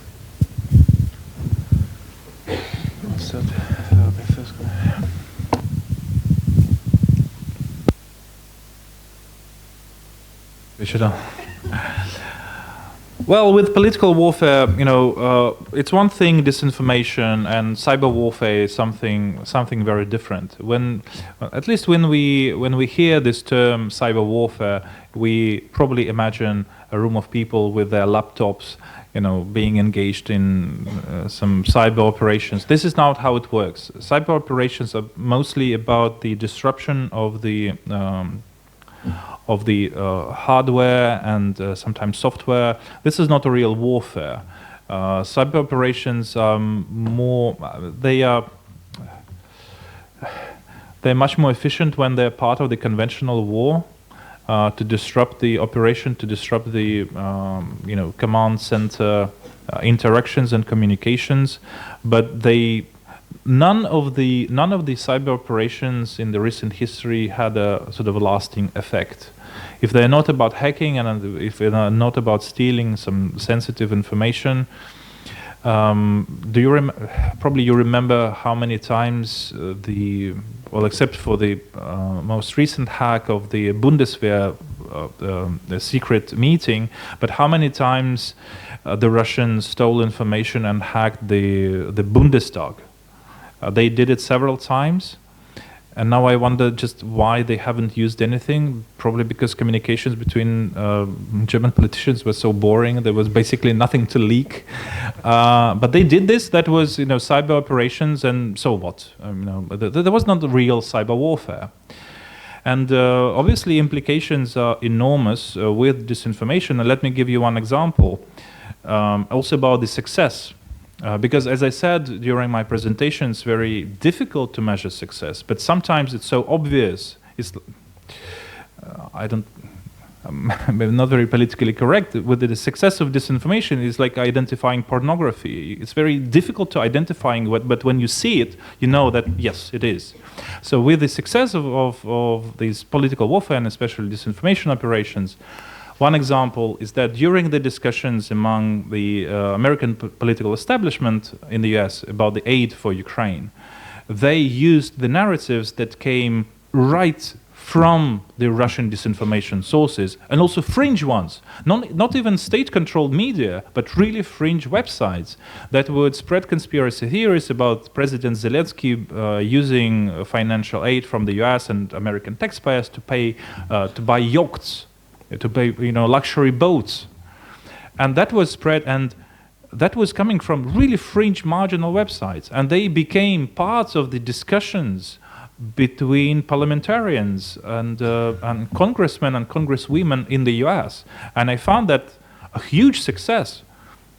I cannot actually imagine how this whole links worked, how this fringe narrative traveled to the American establishment. A huge success. Yes, and implications are enormous. Imagine now basically the American aid is blocked, and partly because of the success of those narratives and similar narratives. So imagine you spend 5 minutes to create this theory on the internet and post somewhere on the fringe website, and you block billions, tens of billions of dollars in aid for the country that defends itself from the genocidal invasion. Just imagine, and this is also about this openness of the information system. This is unimaginable. And yeah, it shows the huge implications of disinformation, even if not so much was invested initially into the spread of that disinform.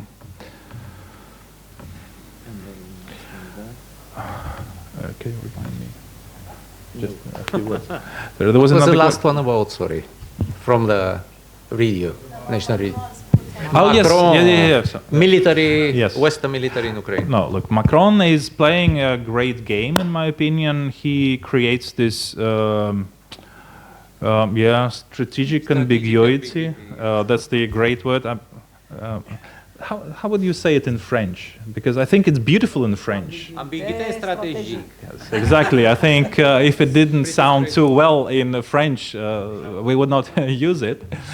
So he's doing this. I also know, and actually some of my colleagues took a very active part in this. It's promoting the idea that in French,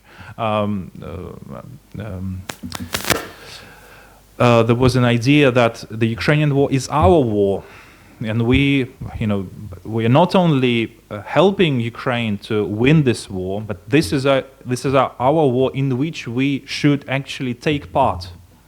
And that was a narrative that appeared right after the invasion, or even before that in France, that this is also our war, and we have to take part in this. And whether the French will send the troops to Ukraine, now they are being even more specific. And this is interesting because I like Macron, but I never thought that he would go that far. It is the legacy, and yes, Mali, and he was humiliated in a way by the Wagner Group, right? And he had to come back with something. But yeah, this is a very interesting development, and this also did not appear in the vacuum. If you remember, there was a proposition by former NATO General Secretary, who now works with the Ukrainian government. Rasmussen. Right, and he proposed that Western countries should send troops to Ukraine to defend those territories which are under sovereign control, Ukraine should be admitted to NATO, but the NATO troops will only protect those territories that are now currently under the control of the Ukrainian government, while Ukrainians will be given all the necessary hardware and military power to reclaim the lost territories. So that was his plan. So this Macron's ideas did not appear just out of the blue. That was part of the discussions, part of the international discussions, but also part of very specifically French discussions in France. So that's a good dynamic, I guess. If I think, well, I mean, ambiguïté stratégique sounds even better in French than in English. It comes more naturally, you know, it's a bit more natural at its place. We started a few minutes late, so we have still time for one if something very urgent or somebody wants to raise a very burning issue.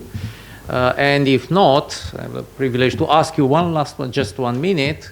What should we expect after these so-called Russian elections? Do you expect something very quickly and spectacular to change in the Kremlin's elite? Something to some heads chopped off or something after this? He becomes more stabilized after these elections?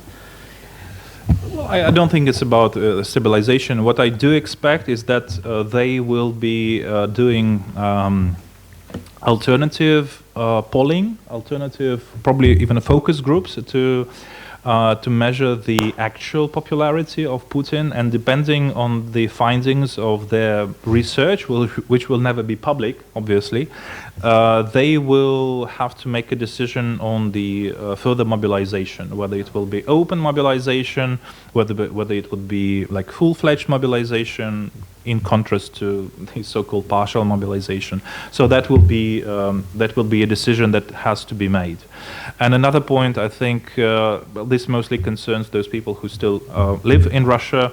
I do think that you know, this has already started. This almost open terror against even the remnants of the most vegetarian types of the opposition in Russia. We have seen arrests of even people who collected signatures for one of the more or less democratic, but obviously not democratic candidates for these so-called elections.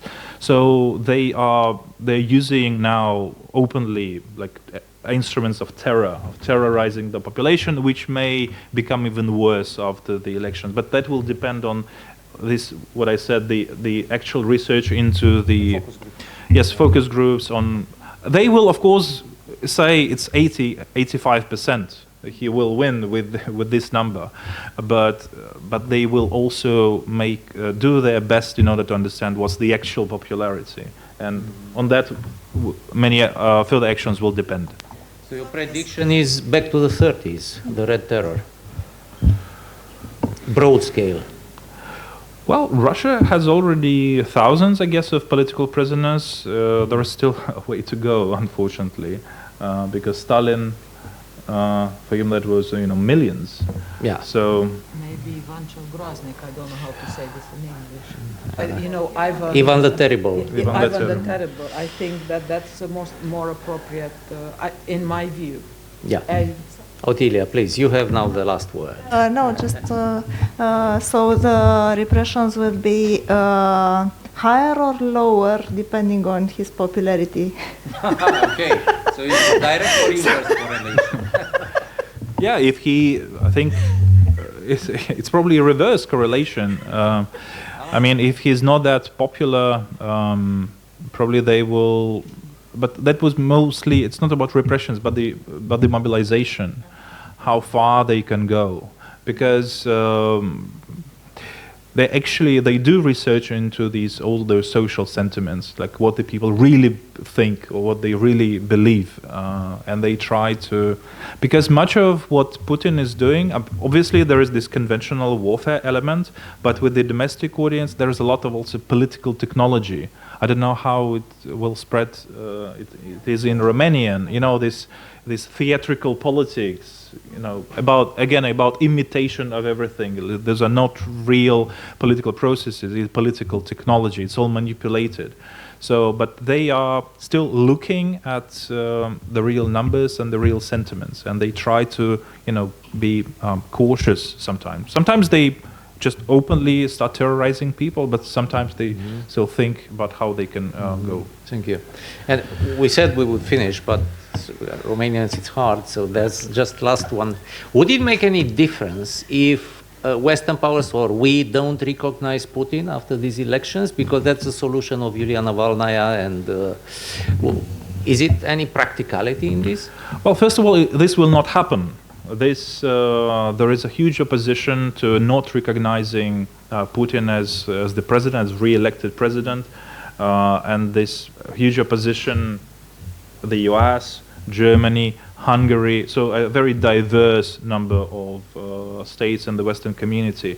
As for whether it will make any difference, symbolically, yes, but in practical terms, no. He will not do this. He will not do this, obviously. They will always, Western leaders will always need, someone to talk to anyway. It was quite fine with Lukashenko, because Lukashenko does not matter, in the bigger picture. So it was easy. With Putin, it will not be that easy, and this is not happening. Then it's time to thank all of you, starting with the audience, the media who were so interested yesterday and today. Thank you, our hosts, the Diplomatic Institute and Liliana especially, and thank you, Anton, for being here. And there are still 3 or 4 books, as I can see, so it will be our key performance indicator to leave you without any book when you go back to Vienna tomorrow. Let me thank Sorin and Please. Otilia and Expert Forum for thinking of the Diplomatic Institute to host this event, which was extremely interesting and very rich in content. And we are looking forward to seeing you in Bucharest again. Yes, thank you very much for having me, for hosting me for this discussion. Really much appreciated. Thank you.